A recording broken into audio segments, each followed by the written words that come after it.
El porfiriato nos atropelló, por decirlo así, en la era de esplendor en el que era. Pero al mismo tiempo fue una era de esplendor arquitectónico en el mundo. Es decir, las ciudades se embellecieron muchísimo. Y esto porque el liberalismo, que hoy está tan satanizado, pues hizo cosas importantes en el mundo. Claro, el liberalismo con la revolución industrial y todo ese fenómeno de finales del siglo XIX, que se vivió a finales del siglo XIX, pues se notó en las ciudades, en la gran ciudad, París. Hoy todo lo queremos ver a través de los Estados Unidos, pero de 1880 a 1914, 15, y habríamos que decir todavía un poco más, todo se veía a través de París. Como nosotros teníamos dinero, pues había que mostrarlo igual, ¿no? El rico tiene que mostrar su dinero, el nuevo rico, y borrar su pasado pobre. Nosotros empezamos a hacer grandes y suntuosas construcciones en todo sentido, no solo grandes construcciones para vivienda, también fábricas y bancos. La calle ancha del Bazar es un testigo,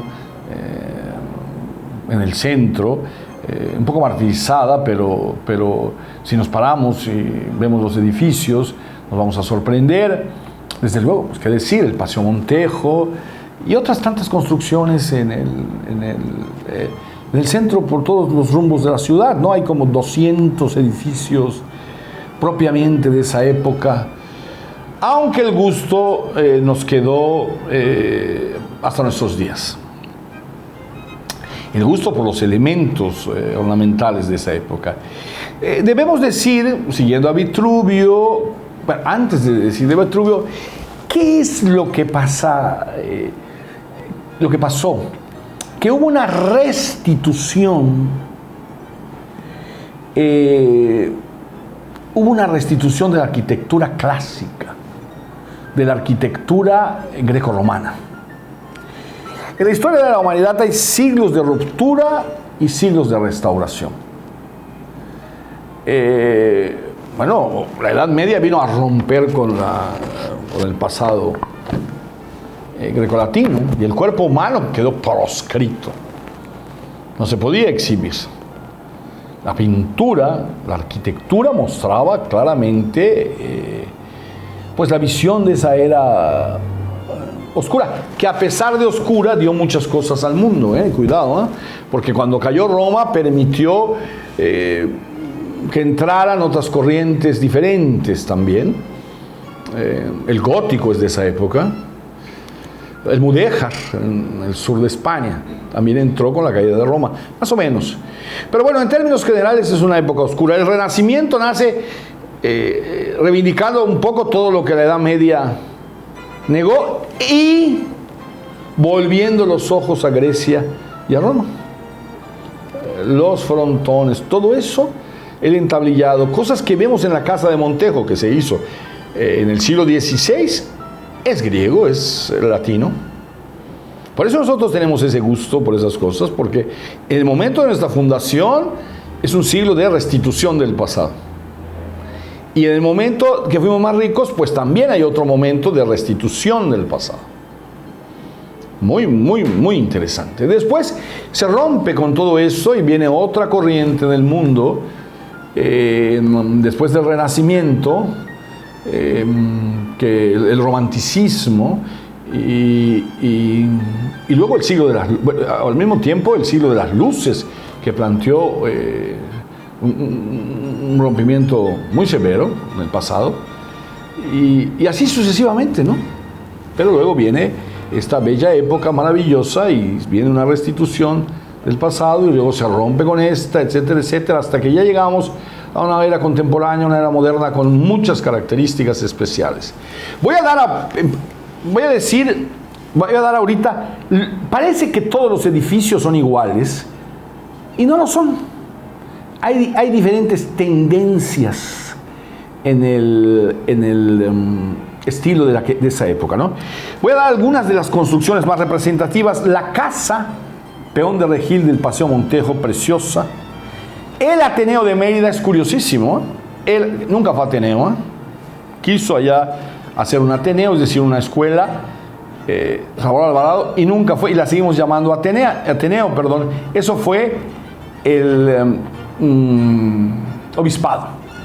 Y se cambia, y se le pone un montón de adornos, y se le ponen esos pebeteros, ese remate precioso, esas guirnaldas, esos escudos, ese edificio, y se convierte es el primer edificio de la Revolución, por decirlo así, y se hace viendo a Don Porfirio, a la época de Don Porfirio, ¿no? Las casas cámara, que son preciosas, con mansardas. La mansarda es el techo inclinado que se usa para lugares en que cae nieve, para que resbale la nieve. Aquí no va a caer nieve, ni que cambie todo el universo, creo yo. De repente cae sargazo, pero nieve no va a caer. Entonces llama muchísimo la atención esas techumbres de mansarda, ¿no? Con tejas de pizarra. La vamos a ver en distintos edificios. El edificio de Correos tiene lo mismo. Esas ventanas que le salen se llaman ventanas lucarnas. El Pinar, que es un alarde de Aurea Proportionatis, porque está haciendo diferente los dos espacios, el izquierdo y el derecho, hay una perfecta proporción. Un trabajo muy, muy interesante. El Palacio Cantón, este es manierista barroquizante, o sea, muchas fachadas, muchos adornos, no hay donde poner una más. Es bellísimo, pero está más que un pastel. El edificio Ritty Book, ahí en el centro, esos son, bueno, y hay muchísimos más, la capilla, San José de Chominópolis, y muchísimos más edificios en Montejo. Estoy poniendo algunos de los más representativos donde nosotros podemos ver los elementos clásicos ornamentales de esta época. Y los voy a decir, los frontones, que son esas cosas que van encima de las puertas, como saben, en el Palacio de Gobierno, que también fue remodelado al estilo neoclásico. Hay frontones circulares y hay frontones triangulares. Los frontones, es muy bonito porque, bueno, muy interesante, porque los vamos a ver en el palacio y los vemos enfrente en la catedral, arriba del pórtico, la catedral del siglo XVI, ¿no? Lo vamos a ver en la mejorada. Los pebeteros, que son esos maceteros que están en la parte de arriba de los techos, que son como unos maceteros también. La balaustrada, que es la escalera con barrotes, con esos barrotitos, o arriba también se puede poner esos barrotes, son la famosa balaustrada. Guirnaldas, que son adornos en las paredes. Hay escudos, son mucho más complicados. Hay cosas mucho más trabajadas, como en el Hotel Mérida Misión, lo que fue el edificio Unión, con muchas flores, con mucho adorno. Desde luego, Su Majestad, el almohadillado. Hay el almohadillado de las esquinas, como vamos a ver mucho en el centro de la ciudad, y hay un almohadillado que va a lo largo de la pared, del macizo. Puede ser ya en dados, puede ser en líneas, como vemos en el Palacio Cantón. Y desde luego están las columnas y las pilastras. La columna es redonda y la pilastra cuadrada, como es la que está en los arcos del Palacio de Gobierno. Estas pueden ser puestas así, separadas, adosadas cuando están pegadas a la pared, esto es mucho adorno, o empotradas cuando están dentro de la pared. En la techumbre de mansarda es fascinante ver lo que les decía yo a ustedes, como en el edificio de Correos, la ventana lucarna, que sale así, ¿no? de la techumbre esta de mansarda. El Pinar tiene techumbre de mansarda con teja de pizarra. Yo recuerdo que don Silvio Zavala Vallado, cuando vivía, pasaba por Montejo, decía el padre, hay que pintar algo allá arriba, porque no tenía techumbre de mansarda. Tenía techumbre de mansarda, pero no teja de pizarra. Entonces decía, hay que pintar algo porque me hace ruido al oído, no a la vista, que no tenga la teja de pizarra. Y se pintó finalmente. En características constructivas, lo hemos dicho, sigue la mampostería, pero ya ahí entra el hierro, que para la estructura tiene un poder importantísimo. El hierro adentro y el hierro afuera. Ya los barandales son de hierro y desde luego ya hay estructura de hierro para que soporte todas las paredes y el techo, el entretecho, etcétera, etcétera. Y el cristal que nunca lo vimos en la colonia, va a aparecer en esta época. Bueno, una de las casas cámara tiene un hall, o sea, un porche, una entrada de cristal, techo de cristal. Eso mucho va a aparecer biselado, es decir, pintado, y sumamente interesante. Los espacios se modifican.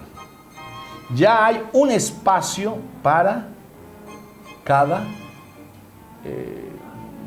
función. Hay una sala, un salón, hay casas que tienen sala de carnaval, ¿sí? Para que la gente, las muchachas, ellos salgan a ver el carnaval que era tan importante. Hay un comedor, un antecomedor, un comedor en la cocina, hay terrazas, hay patios centrales, hay corredores, y donde se iba a bailar. Ya hay un cambio en la distribución espacial. También en el Porfiriato vino el estilo no gótico, más o menos. Está la Capilla del Carmen en Chuminópolis, preciosa, chiquitita, y está de las Josefinas, esa es más neogótica, son el estilo apuntado, esos techos apuntados así, las puertas abovedadas, es decir, que parece una bóveda, va entrando uno y otro, tienen una cosa y otra cosa y otra cosa, aunque en el caso de Chumulópolis hay una mezcla con un estilo medio Tudor. Cuando se nos gasta qué hacer, buscamos la cosa sofisticada. Mérida no es una ciudad del siglo XIX, aunque sus grandes edificios que llaman tanto la atención a todos son del siglo XIX, que es cuando estuvimos muy bien económicamente. Pero no podemos decir ya a estas alturas que seamos siglo XIX, aunque cuidamos esos edificios, los cuidamos. Pero el funcionalismo tan hermoso, tan precioso, que estuvo en la Colonia México, ese no queremos cuidarlo. Es curioso, lo estamos destruyendo. Bueno, si este comentario le gustó, suscríbase a este canal. Si no, diga lo que le parezca. Vea el próximo, a lo mejor ese le gusta.